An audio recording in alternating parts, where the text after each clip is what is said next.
नमस्कार दोस्तों, स्वागत है आपका मेरे चैनल शिखर कहानियों में। आज की कहानी है मुंशी प्रेमचंद्र के द्वारा लिखी गई माँ। दोस्तों, वीडियो शुरू करने से पहले मैं आपसे रिक्वेस्ट करना चाहती हूँ कि अगर आप मेरे चैनल पे पहली बार आए हैं तो प्लीज़ चैनल को सब्सक्राइब जरूर करिएगा और कमेंट जरूर करिएगा। मुझे आपके कमेंट पढ़ना बहुत अच्छा लगता है। तो चलिए शुरू करते हैं। आज बंदी छूटकर घर आ रहा है। करुणा ने एक दिन पहले ही घर लीप पोत रखा था। इन 3 वर्षों में उसने कठिन तपस्या करके जो 10-5 रुपए जमा कर रखे थे, वे सब पति के सत्कार और स्वागत की तैयारियों में खर्च कर दिए। पति के लिए धोतियों का नया जोड़ा लाई थी, नए कुर्ते बनवाए थे, बच्चे के लिए नए कोट और टोपी का आयोजन की थी। बार बार बच्चे को गले लगाती और प्रसन्न होती। अगर इस बच्चे ने सूर्य की भांति उदय होकर उसके अंधेरे जीवन को प्रदीप्त ना कर दिया होता तो कदाचित ठोकरों ने उसके जीवन का अंत कर दिया होता। पति के कारावास दंड के 3 ही महीने बाद इस बालक का जन्म हुआ।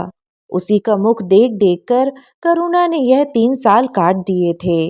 वह सोचती, जब मैं बालक को उनके सामने ले जाऊंगी तो वह कितने प्रसन्न होंगे। उसे देख देखकर पहले तो चकित हो जाएंगे, फिर गोद में उठा लेंगे और कहेंगे, करुणा, तुमने यह रत्न देकर मुझे निहाल कर दिया।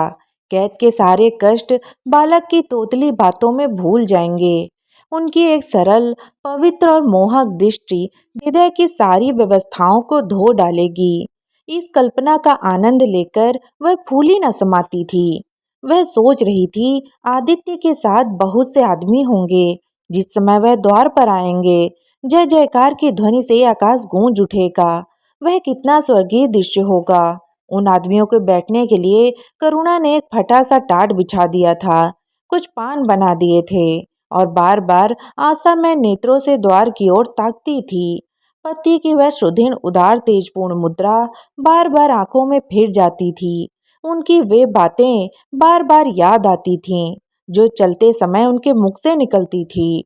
उनका वह धैर्य, वह आत्मबल जो पुलिस के प्रहारों के सामने भी अटल रहा था, वह मुस्कुराहट जो उस समय भी उनके अधरों में खेल रही थी, वह आत्माभिमान जो उस समय भी उनके मुख से टपक रहा था। क्या करुणा के हृदय से कभी विस्मित हो सकता था? उसका स्मरण आते ही करुणा के निस्तेज मुख पर आत्मगौरव की लालिमा छा गई। यही वह अवलंब था जिसने इन 3 वर्षों की घोर यातनाओं में भी उसने हृदय को आश्वासन दिया था। कितने ही रातें फाकों से गुजरी, बहुधा घर में दीपक जलने की नौबत भी न आती थी, पर दीनता के आंसू कभी उसकी आंखों से न गिरे। आज उन सारी विपत्तियों का अंत हो जाएगा। पति के प्रागण आलिंगन में वह सब कुछ हंसकर झेल लेगी। वह अनंत निधि पाकर फिर से उसे कोई अभिलाषा न रहेगी। गगन पथ की चिरगामी लपका हुआ विश्राम की ओर चला जाता था, जहां संध्या ने सुनहरा फर्श सजाया था और उज्जवल पुष्पों की सेज बिछा रखी थी। उसी समय करुणा को एक आदमी लाठी टेकता आता दिखाई दिया, मानो किसी जीर्ण मनुष्य की वेदना ध्वनि हो। पग पग पर रुककर खांसने लगता था। उसका सिर झुका हुआ था। करुणा उसका चेहरा न देख सकती थी, लेकिन चाल ढाल से कोई बूढ़ा आदमी मालूम होता था। पर एक क्षण में जब वह समीप आ गया तो करुणा पहचान गई, वह उसका प्यारा पति ही था।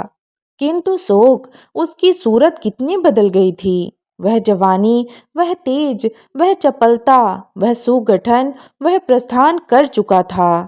केवल हड्डियों का एक ढांचा रह गया था। ना कोई संगी, ना कोई साथी, ना कोई यार, ना दोस्त।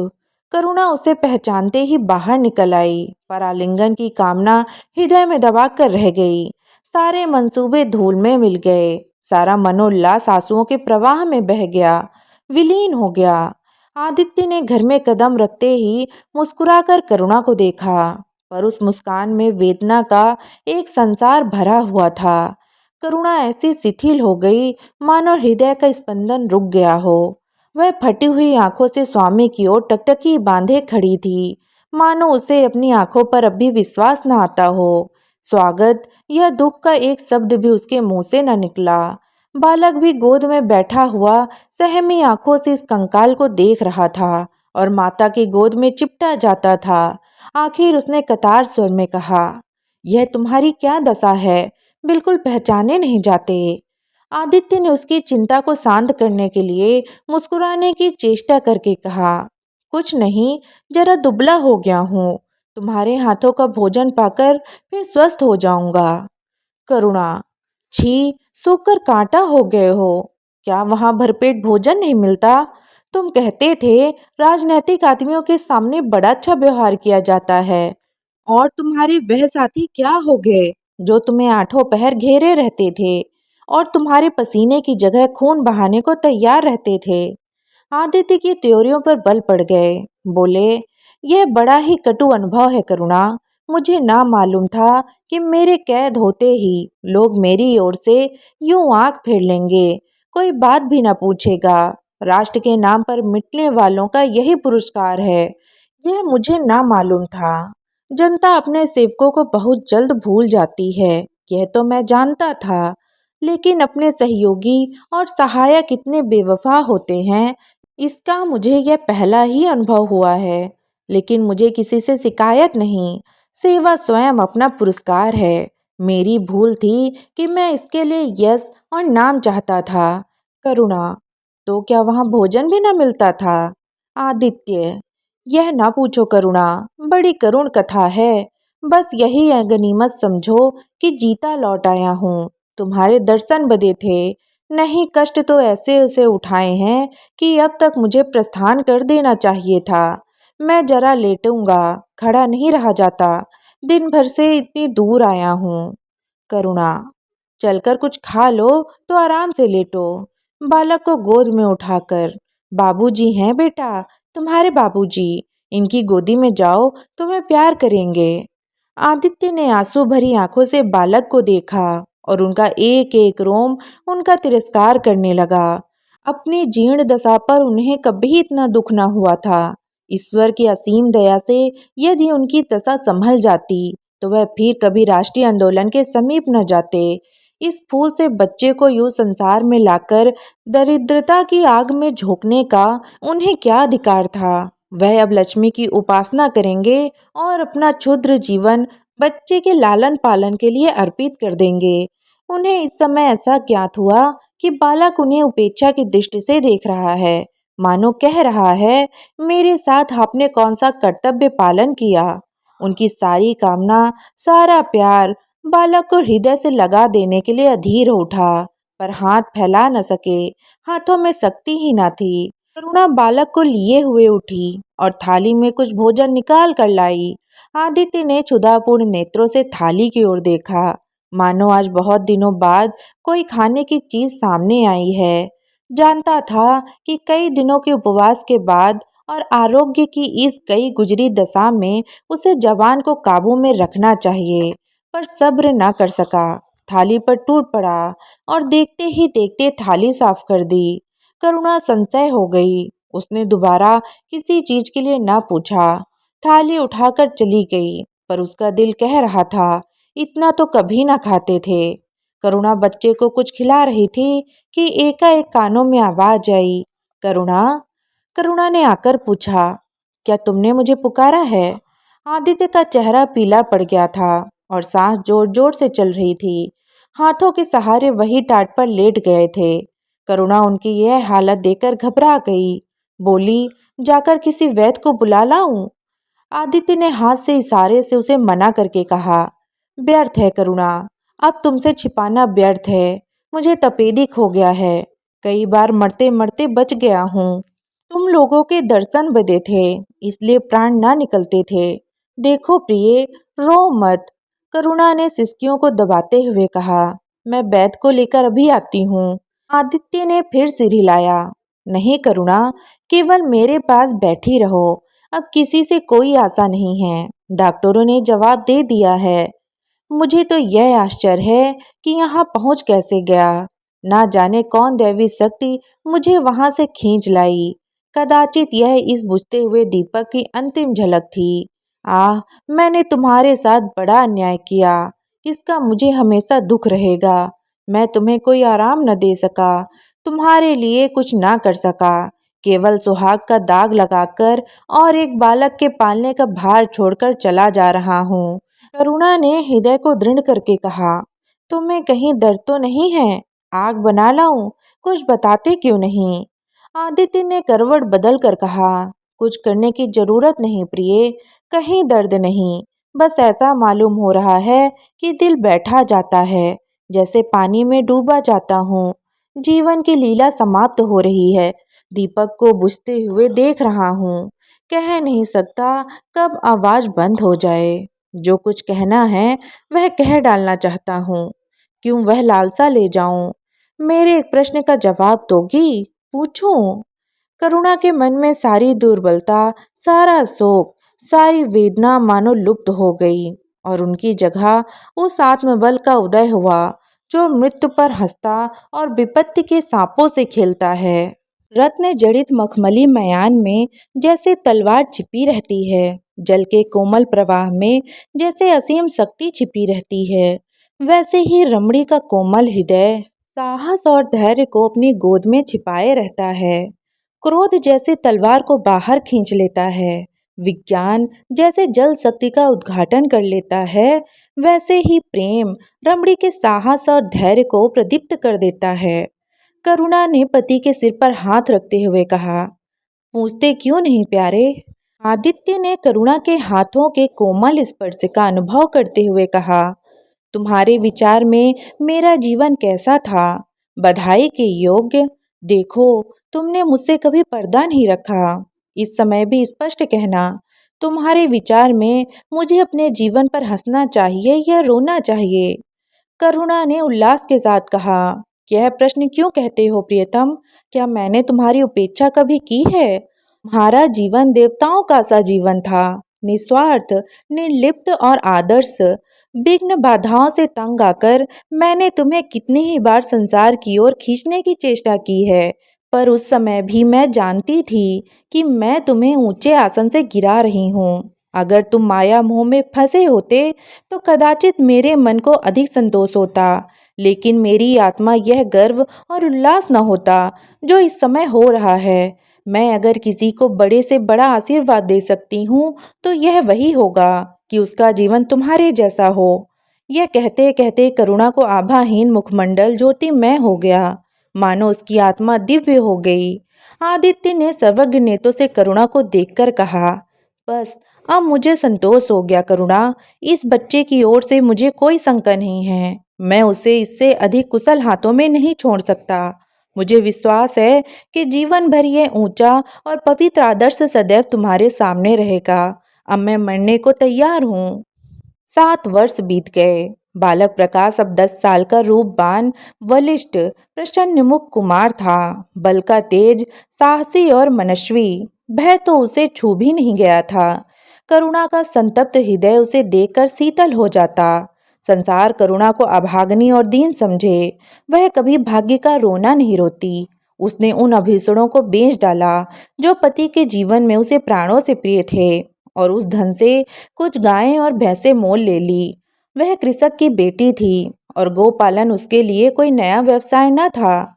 इसी को उसने अपनी जीविका का साधन बनाया। विशुद्ध दूध कहाँ मैसर होता है, सब दूध हाथों हाथ बिक जाता। करुणा को पहर रात से पहर रात तक काम में लगा रहना पड़ता, पर वह प्रसन्न थी। उसके मुख पर निराशा या दीनता की छाया नहीं, संकल्प और साहस का तेज है।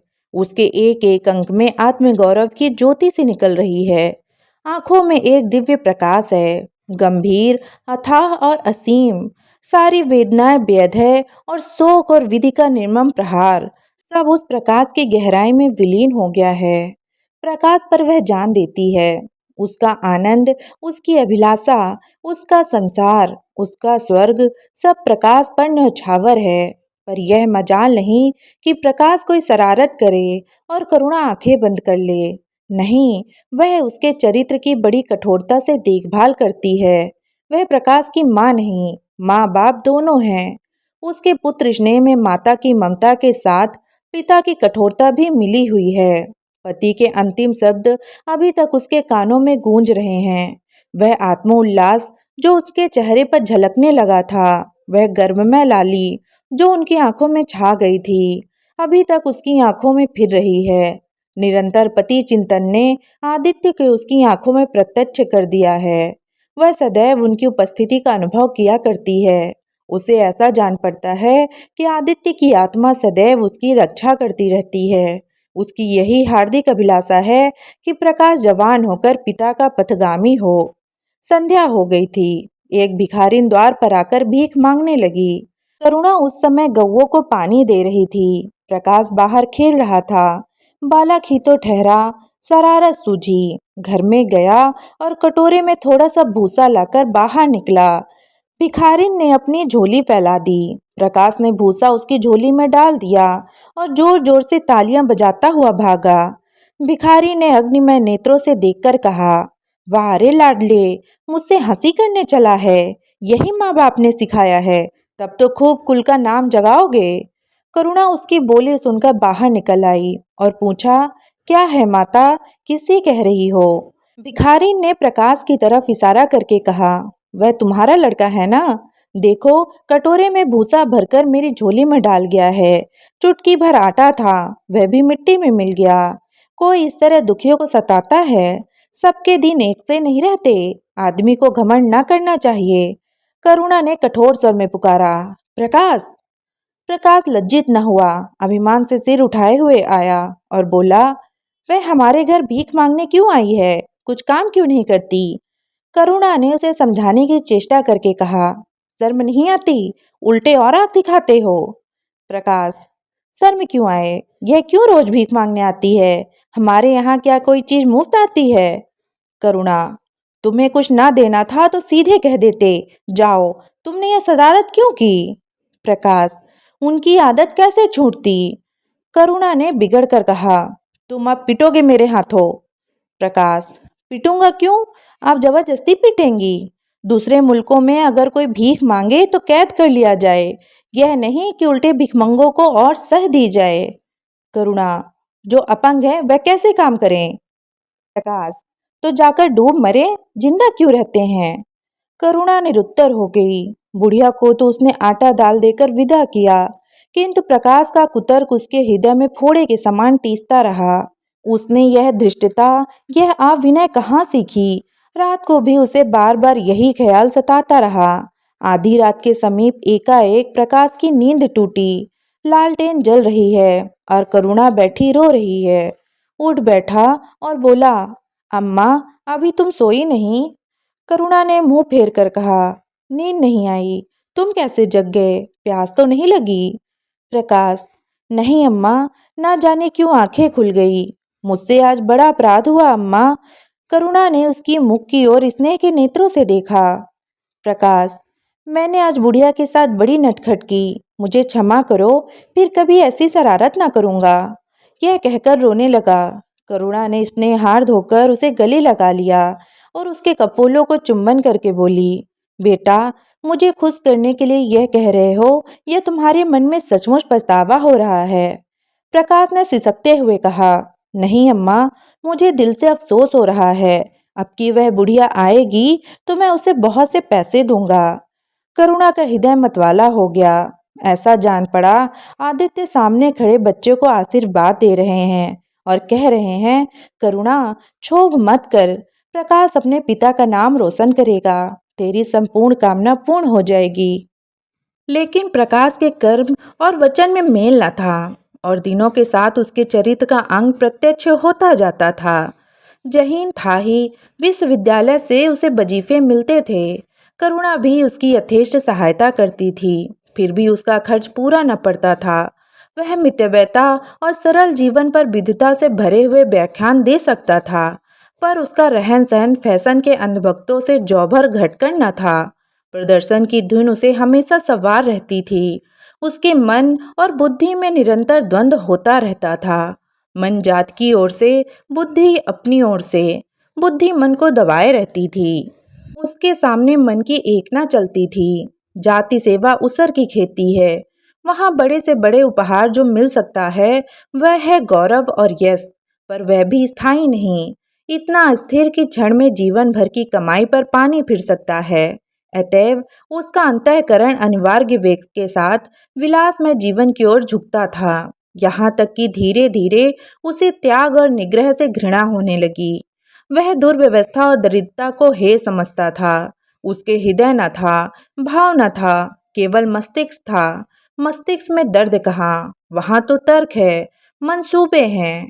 सिंध में बाढ़ आई, हजारों आदमी तबाह हो गए। विद्यालय ने वहाँ एक सेवा समिति भेजी। प्रकाश के मन में द्वंद्व होने लगा, जाऊं या ना जाऊं। इतने दिनों में वह परीक्षा की तैयारी करे तो प्रथम श्रेणी में पास हो। चलते समय उसने बीमारी का बहाना कर दिया।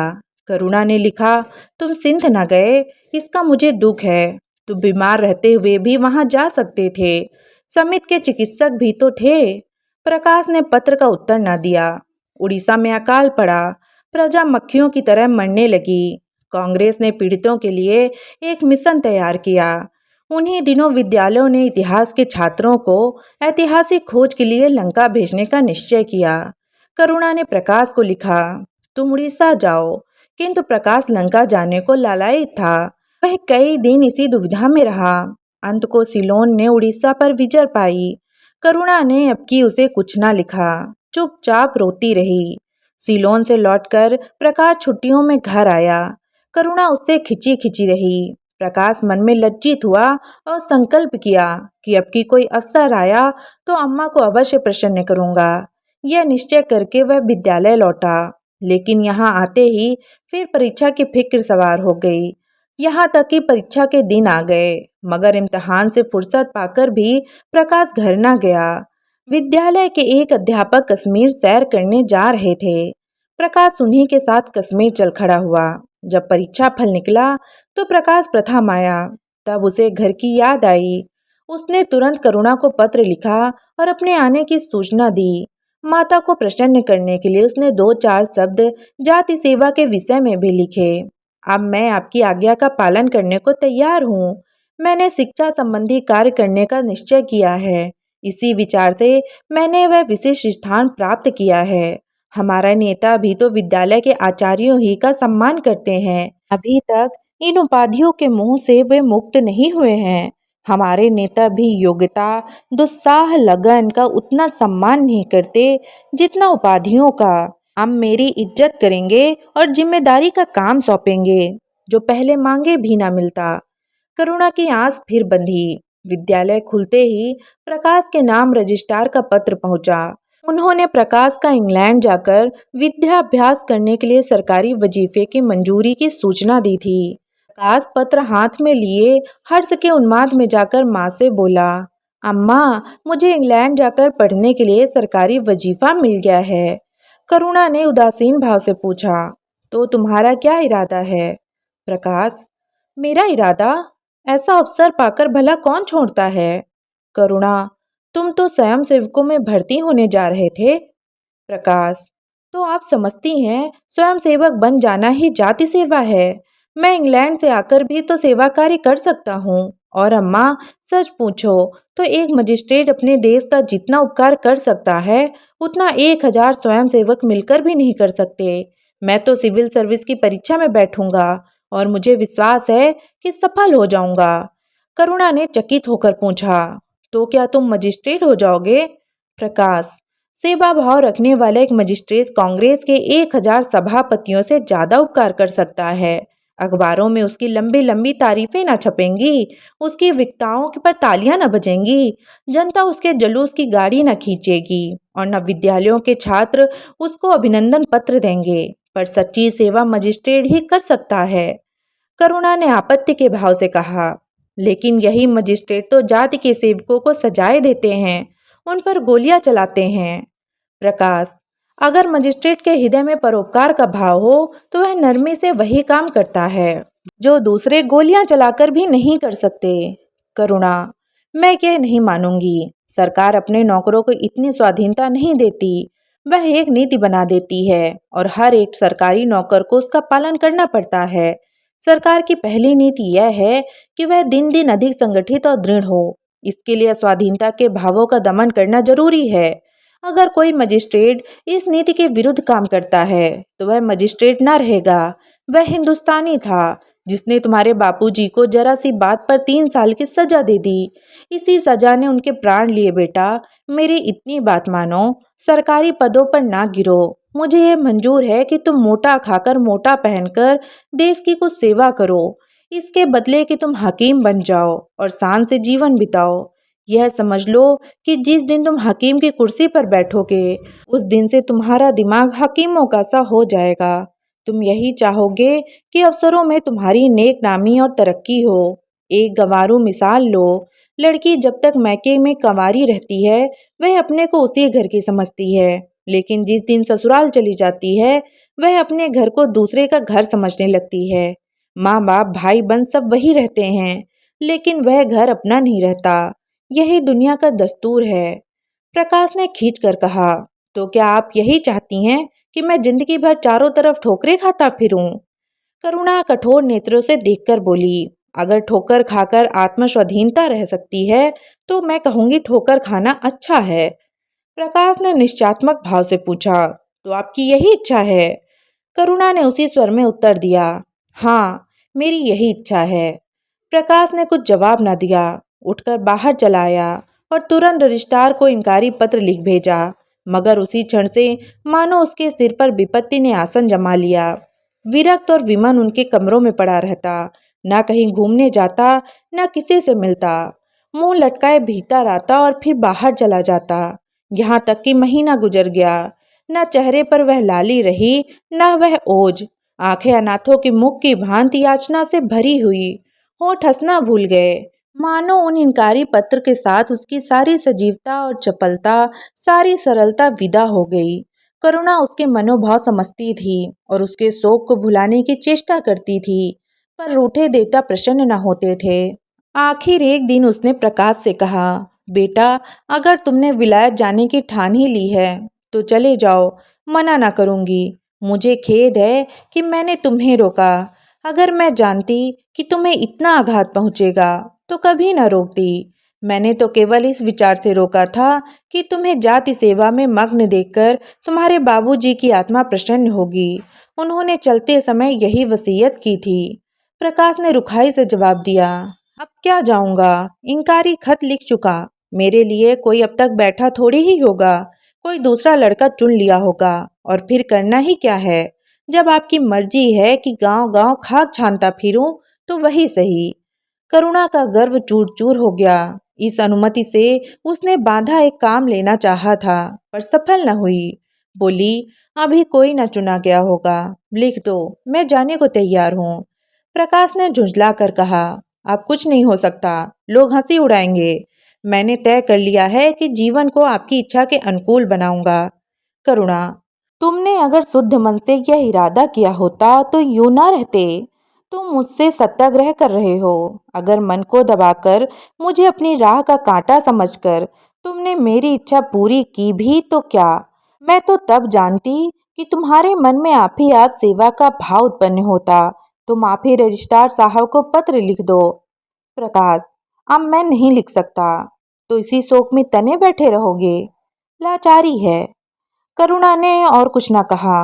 जरा देर में प्रकाश ने देखा कि वह कहीं जा रही है, मगर वह कुछ बोला नहीं। करुणा के लिए बाहर आना जाना कोई असाधारण बात न थी, लेकिन जब संध्या हो गई और करुणा वापस न आई, तो प्रकाश को चिंता होने लगी। अम्मा कहाँ गई, यह प्रश्न बार बार उसके मन में उठने लगा।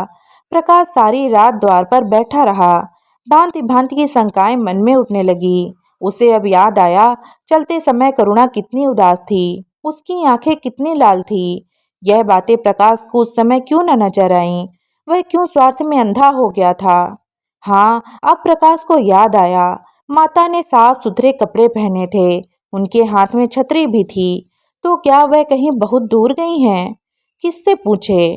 अनिष्ट के भय से प्रकाश रोने लगा। श्रावण की अंधेरी भयानक रात थी। आकाश में श्याम मेघ मालाएं भीषण स्वप्न की भांति छाई हुई थीं। प्रकाश रह रहकर आकाश की ओर देखता था, मानो करुणा उन्हीं मेघ मालाओं में छिपी बैठी है। उसने निश्चय किया, सवेरा होते ही माँ को खोजने चलूंगा। और अगर किसी ने द्वार खटखटाया। प्रकाश ने दौड़कर खोला तो देखा करुणा खड़ी है।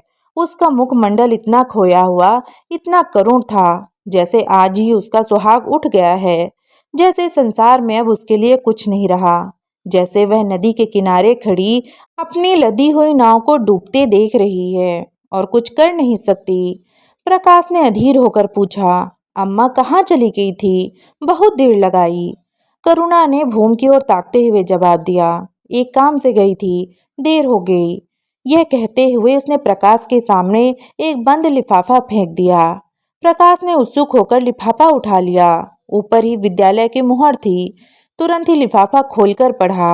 हल्की सी लालिमा चेहरे पर दौड़ गई। पूछा, यह तुम्हें कहाँ मिल गया अम्मा? करुणा, तुम्हारे रजिस्ट्रार के पास से ले आई हूँ। क्या तुम वहां चली गई थी? और क्या करती, कल तो गाड़ी का समय न था, मोटर ले ली थी। प्रकाश एक क्षण तक मौन खड़ा रहा, फिर कुंठित स्वर में बोला, जब तुम्हारी इच्छा नहीं है तो मुझे क्यों भेज रही हो? करुणा ने विरक्त भाव से बोला, इसलिए कि तुम्हारे जाने की इच्छा है। तुम्हारा यह मलिन वेश नहीं देखा जाता। अपने जीवन के 20 वर्ष तुम्हारे हित कामना पर अर्पित कर दिए। अब तुम्हारे महत्वाकांक्षा की हत्या नहीं कर सकती। तुम्हारी यात्रा सफल हो, यही हमारी हार्दिक अभिलाषा है। करुणा का कंठ रुंध हो गया और वह कुछ न कह सकी। प्रकाश उसी दिन से यात्रा की तैयारियां करने लगा। करुणा के पास जो कुछ था वह सब खर्च हो गया। कुछ ऋण भी लेना पड़ा। नए सूट बने, सूटकेस लिए गए। प्रकाश अपनी धुन में मस्त था। कभी किसी चीज की फरमाइश लेकर आता, कभी किसी चीज की। करुणा इस एक सप्ताह में इतनी दुर्बल हो गई है, उसके बालों पर कितनी सफेदी आ गई है, चेहरे पर कितनी झुर्रियां पड़ गई हैं, यह उसे कुछ न नजर आता। उसकी आंखों में इंग्लैंड के दृश्य समाये हुए थे। महत्वाकांक्षा आंखों पर पर्दा डाल देती है। प्रस्थान का दिन आया। आज कई दिन के बाद धूप निकली थी। करुणा स्वामी के पुराने कपड़ों को बाहर निकाल रही थी। उनके गाढ़े की चादरें, खद्दर के कुर्ते, पजामे और लिहाफ अभी तक संदूक में संचित थे। प्रतिवर्ष वे धूप में सुखाए जाते और झाड़ पोंछ कर रख दिए जाते थे। करुणा ने आज फिर उन कपड़ों को निकाला, मगर सुखाकर रखने के लिए नहीं, गरीबों में बांट देने के लिए। वह आज पति से नाराज है। वह लुटिया डोर और घड़ी जो आदित्य की चिर संगनी थीं और जिनकी 20 वर्ष से करुणा ने उपासना की थी, आज वह निकाल कर आंगन में फेंक दी गई। वह झोली जो परसों आदित्य के कंधों पर आरूढ़ रह चुकी है, आप कूड़े में डाल दी गई। वह चित्र जिसके सामने 20 वर्ष से करुणा सिर झुकाती थी, आज वही निर्दयता से भूमि पर डाल दिया गया। पति का कोई स्मृति चिन्ह अब अपने घर में नहीं रखना चाहती। उसका अंतःकरण शोक और निराशा से विदीर्ण हो गया है और पति के सिवा वह किस पर क्रोध उतारे? कौन उसका अपना है? वह किससे अपनी व्यथा कहे, किसे अपनी छाती चीर कर दिखाए? वह होते तो क्या आप प्रकाश दास्ता की जंजीर गले में डालकर फूला न समाता? उसे कौन समझाए कि आदित्य भी इस अवसर पर पछताने के सिवा और कुछ न कर सकते। प्रकाश के मित्रों ने आज उसे विदाई का भोज दिया था। वहां से वह संध्या समय कई मित्रों के साथ मोटर पर लौटा। सफर का सामान मोटर पर रख दिया गया। तब वह अंदर आकर माँ से बोला, अम्मा जाता हूँ, बम्बई पहुंचकर पत्र लिखूंगा। तुम्हें मेरी कसम, रोना मत और मेरे खतों का जवाब बराबर देना। जैसे किसी लाश को बाहर निकालते समय संबंधियों का धैर्य टूट जाता है, रुके हुए आंसू निकल पड़ते हैं और शोक की तरंगे उठने लगती हैं, वही दशा करुणा की हुई। कलेजे में एक हाहाकार हुआ जिसने उसकी दुर्बल आत्मा के एक एक अणु को कपा दिया। मालूम हुआ पांव पानी में फिसल गया है और वह लहरों में बही जा रही है। उसके मुख से शोक या आशीर्वाद का एक शब्द भी ना निकला। प्रकाश ने उसके चरण छुए, आश्रु जल से माता के चरणों को पखारा, फिर बाहर चला। करुणा पाषाण मूर्ति की भांति खड़ी थी। सहसा ग्वाले ने आकर कहा, बहू जी, भैया चले गए, बहुत रोते थे। तब करुणा की समाधि टूटी। देखा सामने कोई नहीं है। घर में मृत्यु का सा सन्नाटा छाया हुआ है और मानो हृदय की गति बंद हो गई। सहसा करुणा की दृष्टि ऊपर उठ गई। उसने देखा कि आदित्य अपनी गोद में प्रकाश की निर्जीव देह लिए खड़े हो रहे हैं। करुणा पछाड़ खाकर गिर पड़ी। करुणा जीवित थी, पर संसार से उसका कोई नाता न था। उसका छोटा सा संसार, जिसे उसने अपनी कल्पनाओं के हृदय में रचा था, स्वप्न की भांति अनंत में विलीन हो गया था। जिस प्रकाश के सामने देखकर वह जीवन की अंधेरी रात में भी हृदय में आशाओं की संपत्ति लिए जी रही थी, वह बुझ गया और संपत्ति लुट गई। अब न कोई आश्रय था और न उसकी जरूरत। जिन गौओं को वह दोनों वक्त अपने हाथों से दाना चारा देती और सहलाती थी, वह अब खूंटे पर बंधी निराश नेत्रों से द्वार की ओर ताकती रहती थी। बछड़े को गले लगाकर पुचकारने वाला कोई न था, जिसके लिए दुग्ध दुहे मुट्ठा निकाले खाने वाला कौन था। करुणा ने अपने छोटे से संसार को अपने ही अंदर समेट लिया था, किंतु एक ही सप्ताह में करुणा के जीवन ने फिर रंग बदला। उसका छोटा सा संसार फैलते फैलते विश्वव्यापी हो गया। जिस लंगर ने नौका को तट से एक केंद्र पर बांध रखा था, वह उखड़ गया। अब नौका सागर में अशेष विस्तार में भ्रमण करेगी, चाहे वह उद्यम तरंगों के बच्च में ही क्यों न विलीन हो जाए। करुणा द्वार पर आ बैठती और मोहल्ले भर के लड़कों को जमा करके दूध पिलाती। दोपहर तक मक्खन निकालती और वह मक्खन मोहल्ले के लड़के खाते। फिर भांति भांति के पकवान बनाती और कुत्तों को खिलाती। अब यही उसका नित्य का नियम हो गया। चिड़िया, कुत्ते, बिल्लियां, चींटी चींटियां सब अपने हो गए। प्रेम का वह द्वार अब किसी के लिए बंद न था। उस अंगुल भर जगह में, जो प्रकाश के लिए भी काफी न थी, अब समस्त संसार समा गया था। एक दिन प्रकाश का पत्र आया। करुणा ने उसे उठाकर फेंक दिया। फिर थोड़ी देर बाद उसे उठाकर फाड़ डाला और चिड़ियों को दाना चुगाने लगी। मगर जब निशा योगिनी ने अपनी धुनी जलाई और वेदनाएं उसे वरदान मांगने के लिए विकल हो कर चलीं, तब करुणा की मनोवेदना भी सजग हो उठी। प्रकाश का पत्र पढ़ने के लिए उसका मन व्याकुल हो उठा। उसने सोचा, प्रकाश मेरा कौन है? मेरा उससे क्या प्रयोजन? हाँ, प्रकाश मेरा कौन है? हाँ, प्रकाश मेरा कौन है? हृदय ने उत्तर दिया, प्रकाश तेरा सर्वस्व है। वह तेरे उस अमर प्रेम की निशानी है, जिससे तू सदैव के लिए वंचित हो गई। वह तेरे प्राण है, तेरे जीवन दीपक का प्रकाश, तेरी वंचित कामनाओं का माधुर्य, तेरे अश्रु जल में विहार करने वाला हंस। करुणा उस पत्र के टुकड़ों को जमा करने लगी, मानो उसके प्राण बिखर गए हों। एक एक टुकड़ा उसे अपने खोए हुए प्रेम का एक पद चिन्ह सा मालूम होता था। जब सारे पुर्जे जमा हो गए, तो करुणा दीपक के सामने बैठकर उसे जोड़ने लगी, जैसे कोई वियोगी हृदय प्रेम के टूटे हुए तारों को जोड़ रहा हो। हाय रे ममता! वह अभागनी सारी रात उन पुर्जों को जोड़ने में लगी रही। पत्र दोनों ओर लिखा था, इसलिए पुर्जों को ठीक स्थान पर रखना और भी कठिन था। कोई शब्द, कोई वाक्य बीच में गायब हो जाता। उस एक टुकड़े को वह फिर खोजने लगती। सारी रात बीत गई, पर पत्र अभी तक अपूर्ण था। दिन चढ़ गया। मोहल्ले के लौंडे मक्खन और दूध की चाह में एकत्र हुए। कुत्तों और बिल्लियों का आगमन हुआ। चिड़ियां आ आकर आंगन में फुदकने लगी। कोई ओखली पर बैठी, कोई तुलसी के चौतरे पर करुणा को सिर उठाने तक की फुर्सत नहीं। दोपहर हुआ, करुणा ने सिर न उठाया। न भूख थी न प्यास। फिर संध्या हो गई, पर वह पत्र अभी तक अधूरा था। पत्र का आशय समझ में आ रहा था। प्रकाश का जहाज कहीं से कहीं जा रहा है। उसके हृदय में कुछ उठा हुआ है। क्या उठा हुआ है, यह करुणा ना सोच सकी। करुणा पुत्र की लेखनी से निकले हुए एक एक शब्द को पढ़ना और उसे हृदय पर अंकित कर लेना चाहती थी। इस भांति 3 दिन गुजर गए। संध्या हो गई थी। एक दिन की जागी हुई आंखें जरा झपक गईं। करुणा ने देखा, एक लंबा चौड़ा कमरा है। उसमें मेजें और कुर्सियां लगी हुई हैं। बीच में ऊंचे मंच पर कोई आदमी बैठा हुआ है। करुणा ने ध्यान से देखा, प्रकाश था। एक क्षण में एक कैदी उसके सामने लाया गया।